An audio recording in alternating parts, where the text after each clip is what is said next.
My talk is titled Revisiting the delta-Scuti star FG Virginis using Kepler, K2, and TESS spacecraft data. The delta-Scuti and Gamma Doradus variable stars that I'm going to be talking about in this presentation pulsate in many modes simultaneously. This picture shows the luminosity versus the effective temperature of various types of pulsating variable stars that are burning hydrogen into helium in their cores, so are on the main sequence, like our sun. The sun is in this picture, this dot right here, and solar-like oscillators are down here. The Gamma Doradus and delta-Scuti stars are somewhat hotter and somewhat more luminous than our sun. The Gamma Doradus are right here, and the delta-Scuti variables are here. They have some overlap in position with the Gamma Doradus variables. So delta-Scuti stars are about twice the mass of the sun. They pulsate in pressure modes. They have periods of around 2 hours or frequencies around 12 cycles per day. The Gamma Doradus variables are about 1.5 times the mass of the sun. They pulsate in gravity mode pulsations, periods somewhat longer, about 1 day, or frequencies 0.3 to 3 cycles per day. This picture is an attempt to try to give you an analogy of what's going on as a star rings or pulsates. And I'm going to do it by showing you this picture, this bell, as an analogy, and try to explain some of the similarities. So on the left, you see a picture of a bell, and if you ring the bell, it starts to vibrate in many modes simultaneously, depending on the resonant frequencies of this size and material in this bell.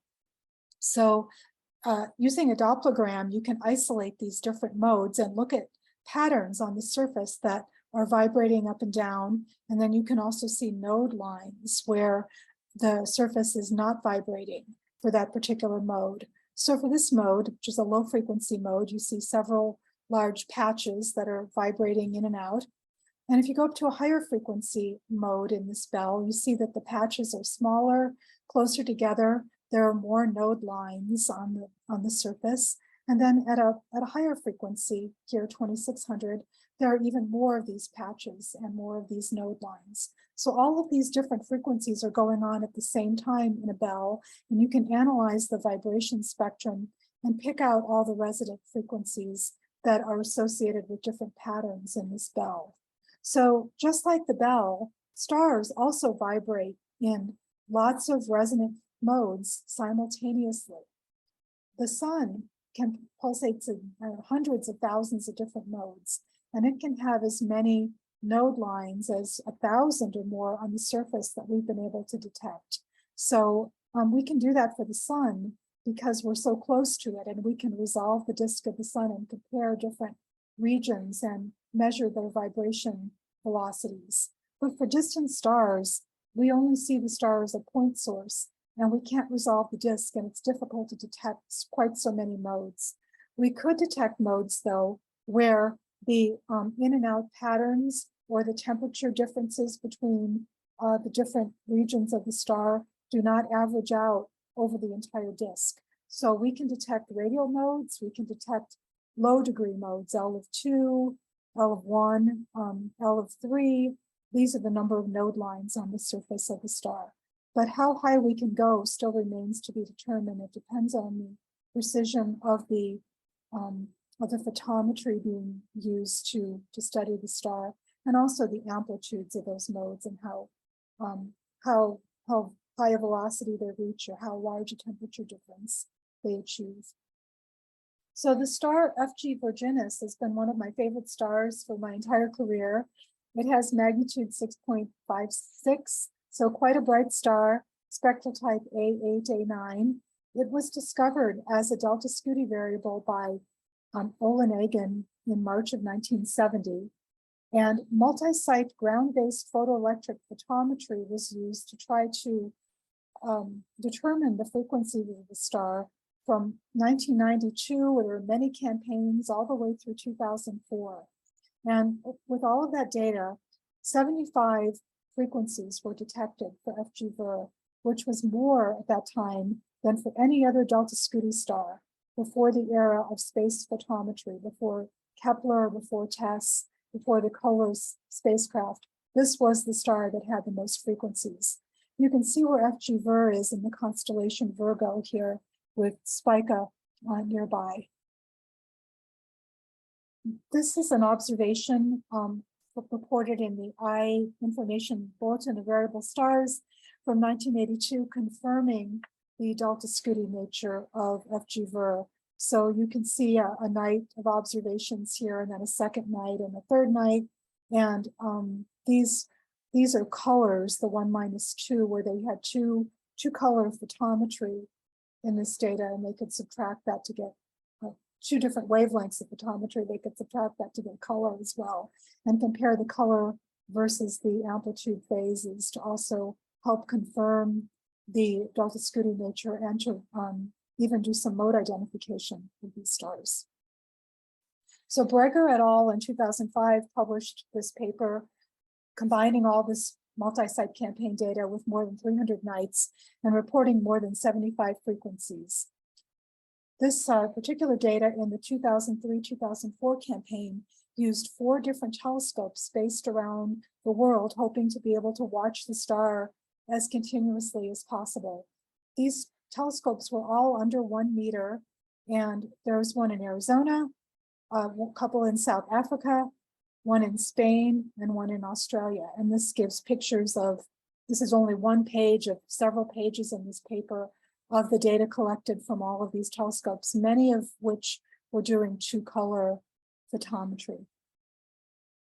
And this is a graphic of the amplitude spectrum obtained for FG Vir from all of this multi-site data.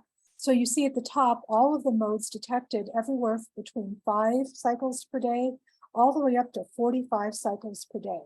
And some of these actually are combinations or harmonics of the root frequency. So if you omit those, this is the spectrum of just the real frequencies of the star.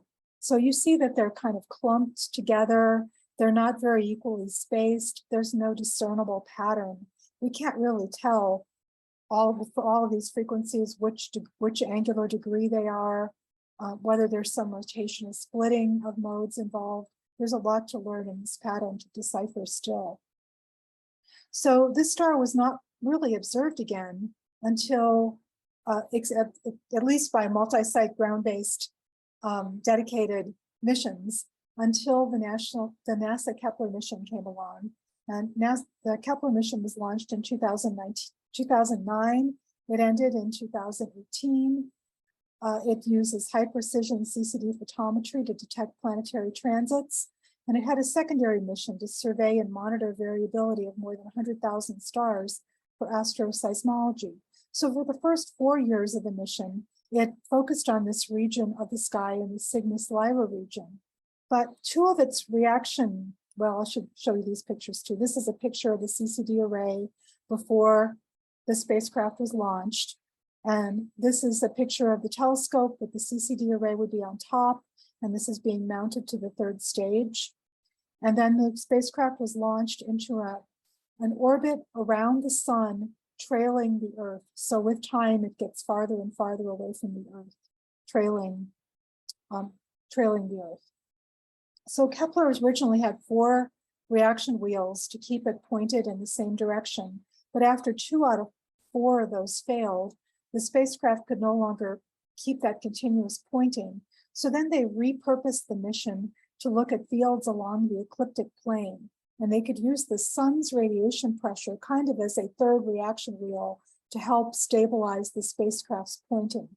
So this allowed them to look at things away from the sun in the ecliptic. So they targeted a whole lot of different places. And you see right here on campaign 10, this was in 2016, they targeted the constellation Virgo and were able to observe FG Vir. So FG Vir's K2 light curve is here. It's it has this is the 53 days approximately of data, excluding this gap right here. And the light curve was taken in 30-minute cadence photometry. Did I miss? No, I did not miss it. 30-minute cadence photometry. So one data point integrated every 30 minutes. And if we zoom in on a portion of this light curve, this is a one-day portion, you can see the data points connected by blue dots. So you see this up and down variability about in the delta-Scuti range, obviously. So if you take a Fourier transform of this data, we found about 40 modes. We didn't find as many modes with the K2 data of only 53 days as we could for the ground-based data. And these modes have signal to noise ratio just barely above 3.5, so barely significant. Some of the lowest amplitude modes do. But the highest amplitude mode was exactly the same as the one found in the multi-site data. And if we zoom in, you can see a lot of modes here at lower amplitude than this highest amplitude mode. And you can see that Kepler can get down into parts per thousand, not quite parts per million with this data set length. So after the Kepler mission ended in 2018, the same year, the TESS spacecraft, Transiting Exoplanet Survey Satellite, was launched. And it is in a 13.7-day elliptical lunar resonance orbit around the Earth. And it does view continuously a strip of the sky for 27 days. And if those strips happen to overlap, as parts of them did in the first 2 years of the mission, you can actually look at the same target if it falls in the overlapping region for up to a year. And it was possible to propose to get 2-minute cadence light curves from this test mission. And we requested, I didn't, but my colleagues requested 2-minute cadence light curves as part of the guest investigator program for the star FG Virginis. So this is a picture of the first 2 years of the Kepler mission. It has a strip of 4 CCD sections here. This was called a sector, the whole thing. And they lined it up from the ecliptic pole to near the ecliptic plane. And then they would rotate this every 27 days. So these regions near the ecliptic plane only got observed for 27 days, but regions near the pole could get observed for up to a year if they were in the overlapping regions. So after they did the south ecliptic region below the region south of the ecliptic plane, then they switched over and did the north. And then after they finished that, they started looking at other regions of the sky, depending on requests from observers. And in sector 46, well into the follow-on mission, their strip of observing included Virgo and included that campaign 10 Kepler field. So once again, FG Vir fell in the field of view of a space mission. And they took data during sector 46. And that just happened to be last December, 2021, that month. So this is the light curve from TESS. It has about 23 days of data, excluding this gap here. And if we zoom in on the light curve with the 2-minute cadence, you see there's a lot better resolution in the light curve, including these little features. And you can see that better if you compare the K2 data with the 1-day zoom in with the TESS data 1-day zoom in. So a lot better resolution, a lot better accuracy in the light curve. And doing a Fourier analysis of this, we found more than 100 modes. So in excess of what we were able to discover with the ground-based data, with signal to noise greater than 25. And my colleague Jason is continuing to pre-whiten this data to look for more modes, and he's able to find hundreds more modes that probably are significant. Whether they actually are pulsations, though, remains to be seen. They may be combination modes. There may be other artifacts that we have to be wary of in the data. So you see on the right, zooming in, a lot of low amplitude modes here above the noise level. So how do the frequencies that we measured with ground-based, with K2, and with tests, compare, did they change over that 20 plus year interval of time from the beginning to the most recent test observations. So this is the top 10, actually top 11 here, modes discovered by Breger et al. In order of highest amplitude. And if we look at the K2 data, the highest amplitude mode's the same. And the other top 10 or so are found, but they're in different order. They're not quite in the same order as they were before. Some of that may be because the K2 bandpass is different than in the Breger color photometry. But some of it is intrinsic. These modes actually changed amplitude during that time intervening between the ground-based observations in K2. And then looking at the test data, it also has a little bit different order than even the K2 data taken a few years earlier. So amplitudes probably are varying, and there were two very interesting exceptions in comparing all the frequencies. There's a lot more correspondence even below the top 10. But if you look at this Breger ninth in order mode, it's actually down to 19th in the K2 order and down in 29th in the test order. So it has dropped considerably in amplitude since the first observations. And this other mode that was 35th highest in the Breger data is 13th in the K2 data, and it's up to in the top 10 of the test data. So that mode moved up in amplitude. Why this is happening is not known in delta-Scuti stars or in any other stars for that matter. So ground-based versus space-based photometry, what can you conclude about advantages versus disadvantages? Well, for ground-based, what I could think of is that we did get multicolor photometry, and that turned out to be very useful for mode identification. We could get a longer time series beyond the lifespan of the space missions. 300 nights was taken. There were only 50 nights in Kepler and 23 nights in TESS. And getting more data is very costly on the space missions. So we can observe for many, many more years, decades with ground-based. Also, we don't have to contend with this Nyquist frequency limit. The Kepler 30-minute cadence limit is 24 cycles per day. So we couldn't look above 24 cycles per day with the Kepler data. We could with the test data, and we did find higher frequencies with the test data. Some advantages for space-based. There are no day or night aliases or cloud issues. There's the potential to detect lower frequencies. In the test data, we were able to find modes that were in the gamma Dor frequency range, around 1 cycle per day. So if those modes are confirmed as pulsations and not as star spots or something else, then FG Vir would become a gamma Dor delta-Scuti hybrid star, which would be very interesting for astroseismology.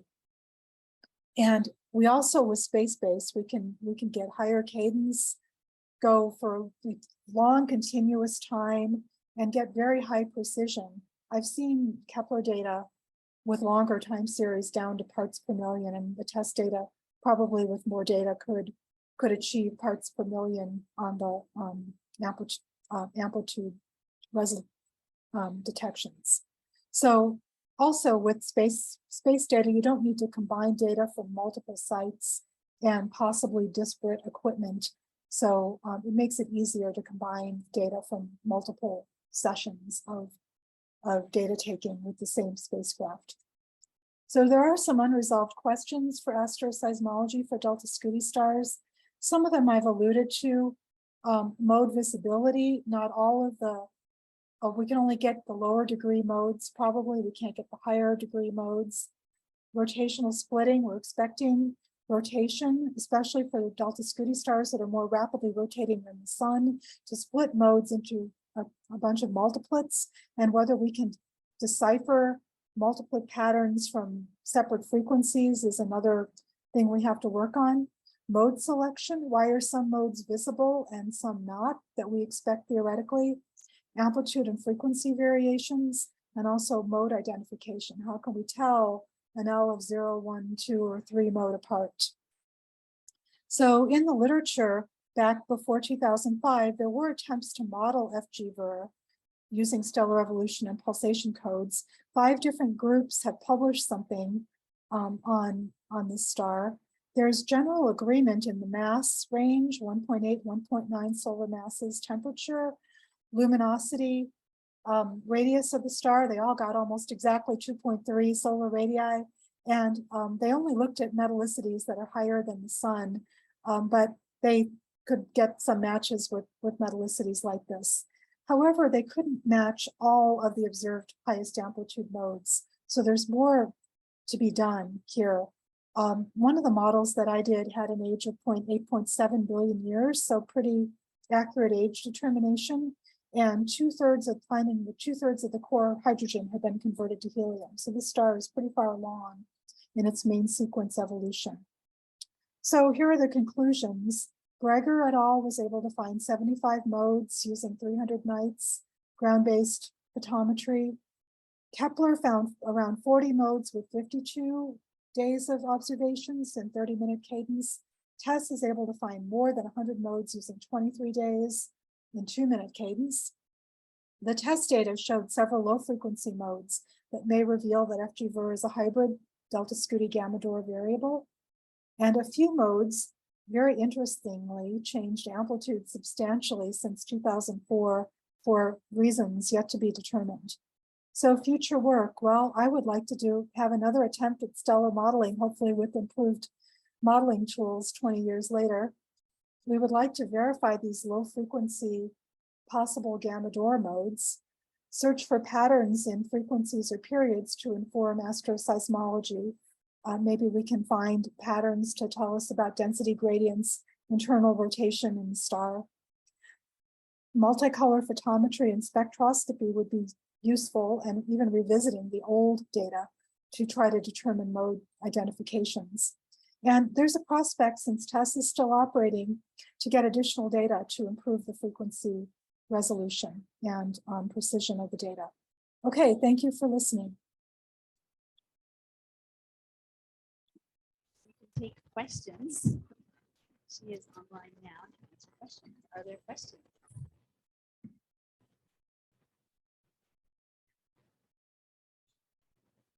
Hi, Joyce. This is Doug Walker. Hey, are you familiar with the work of Dr. Karen Pollock at the University of New Zealand? This is Joyce. Could you repeat the question? Louder? Okay. Yeah, this is Doug Walker. I was wondering if you were interested, or if you were familiar with the work of Dr. Karen Pollock at the University of Canterbury in New Zealand. She's done a lot of work on astroseismology of delta-Scuti stars. Yes, I do know Karen Pollock's work. I don't think she's done a lot with this particular star, but she has very interesting results with spectroscopy of delta-Scuti stars. When they do spectroscopy, they can find some modes that are pulsation modes, and often the frequencies, they find different modes in spectroscopy than you see in photometry. And they can also do some things with mode identification. So yes, she does some very interesting work, and I should look at her more recent work. She also had a student, Emily Brunston, who did a lot of work on delta-Scuti and gamma Dor stars. So thank you for that question. Hi, Joyce, this is Bart Yeager. And I had a question. You had mentioned that the star had burned about 2/3 of the hydrogen. How do you determine what percentages the star used up hydrogen? Right. So in the models that we do stellar evolution models. We start the star at a particular mass or and chemical composition with pure, just normal. Let's see, it's 70% hydrogen, 28% helium, and 2% metals, and that's what we think that most stars start with, because that's kind of the surface abundances we see in stars where the helium hasn't been converted, hydrogen hasn't been converted to helium. And then we evolve the model forward in time. And what we're trying to do is find the place where the model has the right luminosity, has the right effective temperature, and the right size, and matches the pulsation frequencies that we observe. So I just evolved that model, and you could see it needed to be for a little bit off main sequence, quite a ways off from the zero age main sequence. And that's when it hit the right conditions and luminosity, temperature, pulsation, pulsation period, and well, radius actually does go along with pulsation period for the fundamental mode and the first couple overtones. So, and then you look at that star and say, well, how much hydrogen has been burned to helium in the core and in that model, and that's how I derived it. Another question here.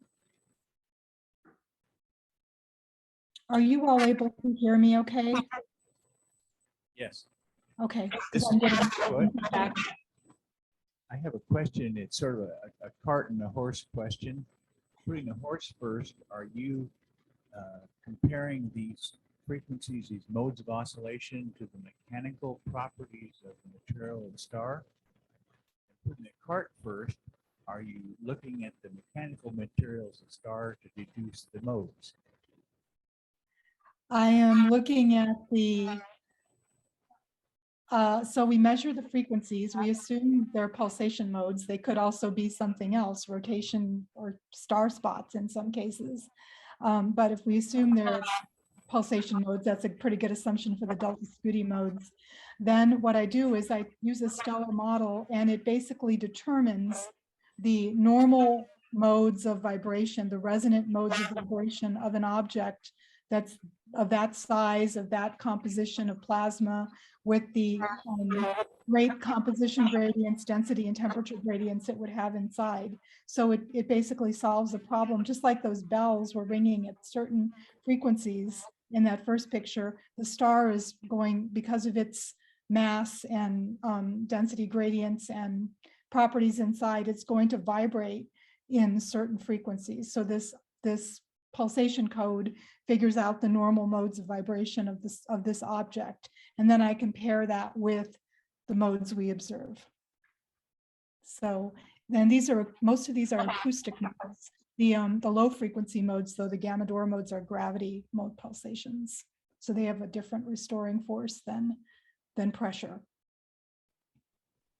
Thank you. Are there more questions?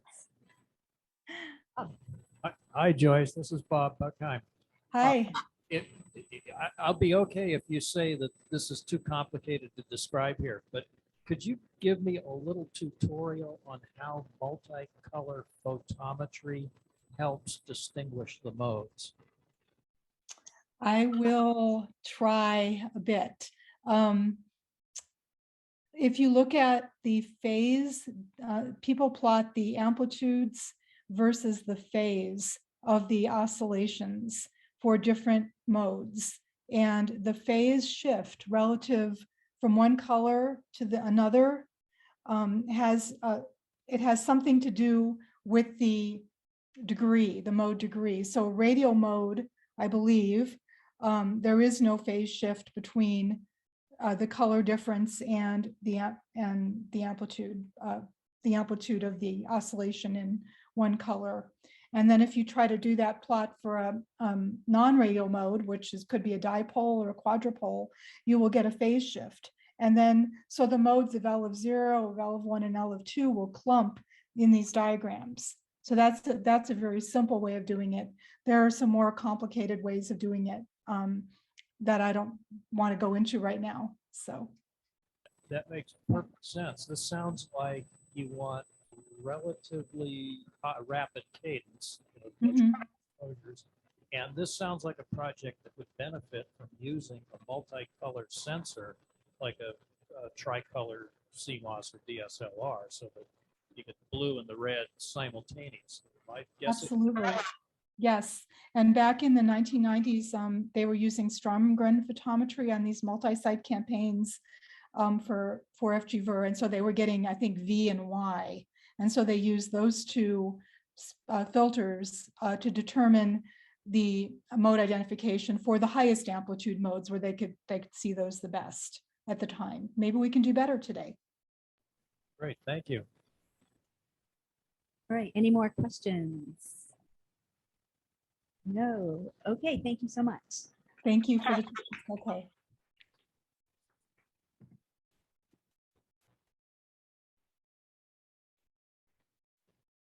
Okay.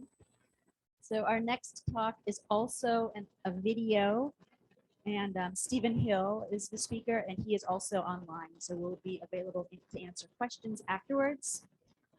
And the talk is titled Observational Techniques for the Jovian Optical Ammonia Band at 645 nanometers.